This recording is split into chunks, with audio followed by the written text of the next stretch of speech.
ये है पाकिस्तान के पैसे की हालत। एक भारतीय रुपया भी पाकिस्तान में 3 रुपए 15 पैसे।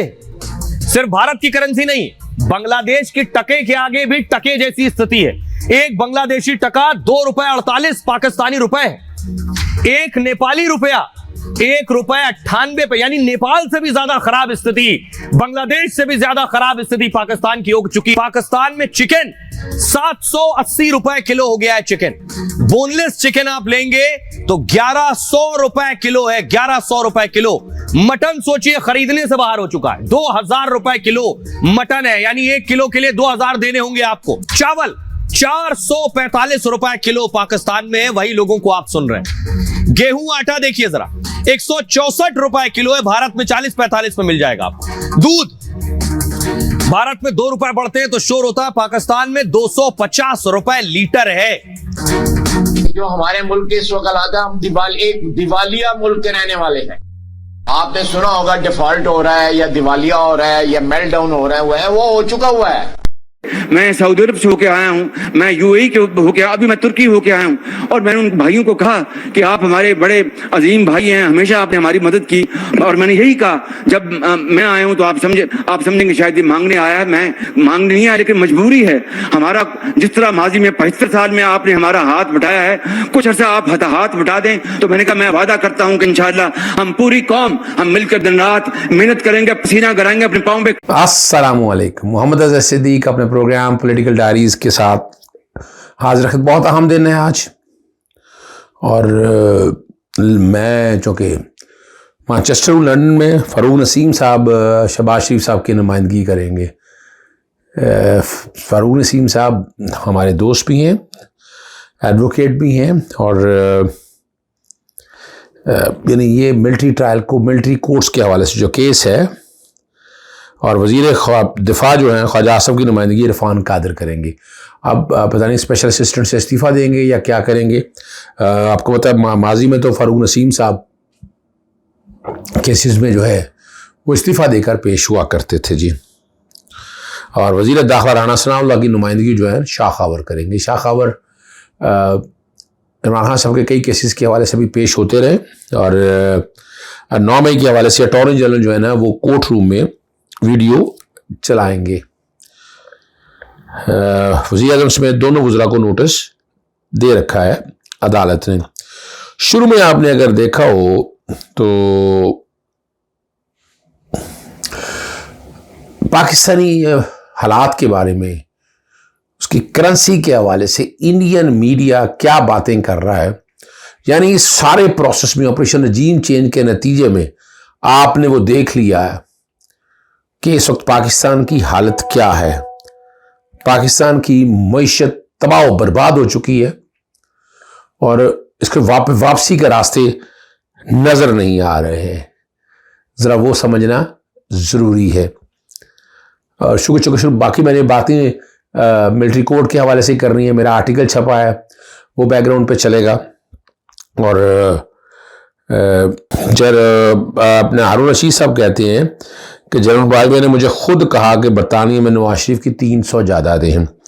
वो ज़रा सुन लीजिएगा, उस प्रोग्राम का थोड़ा सा क्लिप जो है वो आप तक आ जाए तो ज़्यादा मुनासिब है। मुझे जनरल बाजवा ने खुद बुलाया, वो अपना बताया, वो इसकी तरदीद करें तो मैं इस पे हल्फ देता हूँ वुजू करके कि 300 जायदादें हैं शरीफ खानदान की, सिर्फ बरतानिया में। अच्छा, सारे माल का सबको पता है, फ्रांस में जरदारी साहब की जायदादों का सबको पता है, दुबई में लाहौर का महल है। हुकूमत बने तो ये कितने महीने चलेगी? इसलिए मैं फिर मेरा जो कॉलम है बड़े अरसे बाद जगह मिली है स्पेस इसको नेशन में, कई कॉलम मैंने लिखे थे, सिविलियन एंड मिलिट्री कोर्ट्स, पूरी तारीख वो सारी चीज़ों के सामने रख के मैंने रखा है। बैकग्राउंड पे मेरा वो ये कॉलम जो है वो चल रहा है। मैं तो बिल्कुल मैं नहीं हक में कि सिविलियन का ट्रायल जो है वो मिलिट्री कोर्ट्स में होना चाहिए। दहशतगर्दों का वो, हालांकि वो भी एक अलग है, वो तो यूनिक हालात हैं, यूनिक सर्कमस्टांसिस है जो मुल्क के साथ खिलवाड़ कर रहे हैं। मुल्क दुश्मन यानी गुलभूषण यादव और बाकी मामलात में वो सारे एक अपनी जगह यूनिक है, लेकिन ये जो कि मैं इसको आज भी समझता हूँ ये पॉलिटिकल एरिना है, और इस पॉलिटिकल एरिना में इस हद तक जाना जो है इसकी एक इंक्वायरी और इन्वेस्टिगेशन डिटेल और डेप्थ में होनी चाहिए। और उसके लिए मैंने आपको शुरू में बता दिया है कि कौन कौन से वकला की खिदमात हासिल कर ली गई हैं। और अब यहाँ एतजाज हसन साहब ने इसमें बड़ा ज़बरदस्त एक दरख्वास्त दायर की, इजाफी दस्तावेज़ात की रही है ना, वो बैकग्राउंड पे वो दरख्वास्त चल रही है, कोई तकरीबन 44 सफ़ों की है। मुतफ़क़ दरख्वास्त जो है वो जमा कराई गई। इजाफी दस्ता मिलिट्री कोर्ट्स, कवानीन और फौजी अदालतों की कार्रवाई का तरीकाकार के मुतालिक आर्टिकल शामिल है। आम शहरियों को ट्रेल का किए जो है ना, ये आज के लिए आपको पता है, और इंसाफ के तकाज़ों को मदद दस्तावेज़ों को रिकॉर्ड का हिस्सा बनाने का कहा गया है जी। अब इसमें है क्या क्या वो मैं आप लोगों के साथ शेयर कर देता हूँ। यानी सबसे पहले तो वो जिक्र किया है कि 1952 का जो एक्ट है ये 1967 में तरमीम की गई थी और इसकी जुरिसडिक्शन इन सिविलियन को 21D(I) और 2 में ऐड किया गया था। आर्टिकल 83A कॉन्स्टिट्यूशन के और ये कहा गया है जी कि इस आर्टिकल का जो इतलाक है फौजी अफसरों या फौज के बारे में नहीं होगा। लेकिन ये ब्रिगेडियर रिटायर्ड FB अली का केस है 1975 लाहौर 98, और वहाँ अप्लाइंग द टेस्ट ऑफ, यानी वहाँ बताया गया है कि इसको किस तरह से लेकर चलना गया। फिर वो Javed Jabbar versus federation of Pakistan 2003 के सुप्रीम कोर्ट का लार्जर बेंच के हवाले से बात है। और civilian military code of Pakistan ये खिलाफ वर्जी है आइन का आर्टिकल 4, 9, 10, 10 से 14, 25 और 175 पैरेलल जुरिसडिक्शन जो आ जाती है कोर्टों की। और ठीक है जी, ये अल्ट्रा वायरी है या वॉइड है कॉन्स्टिट्यूशन के 21D(2) और 59 सब आर्टिकल 4। और ये आर्टिकल 175 के हवाले से बड़ा वाज़ेह तौर पर शेख लियाकत हुसैन, जिसका मैं कई दफ़ा मैं जिक्र कर चुका हूँ, इस केस का, उस केस का जिक्र किया गया, तस्करा किया गया हुआ है। और इसी तरह से नेशनल जस्टिस की बात की गई है। फिर लियाकत हुसैन का केस जो PL सुप्रीम कोर्ट 504 है उसके हवाले से जिक्र है। राइट टू लाइफ की बात की गई है। फिर district bar association federation of Pakistan PLD 2015 supreme court 401 का जिक्र किया गया है। और कॉन्स्टिट्यूशन 21वीं तरमीम के हवाले से जो टेम्पररी मेजर लिए गए थे।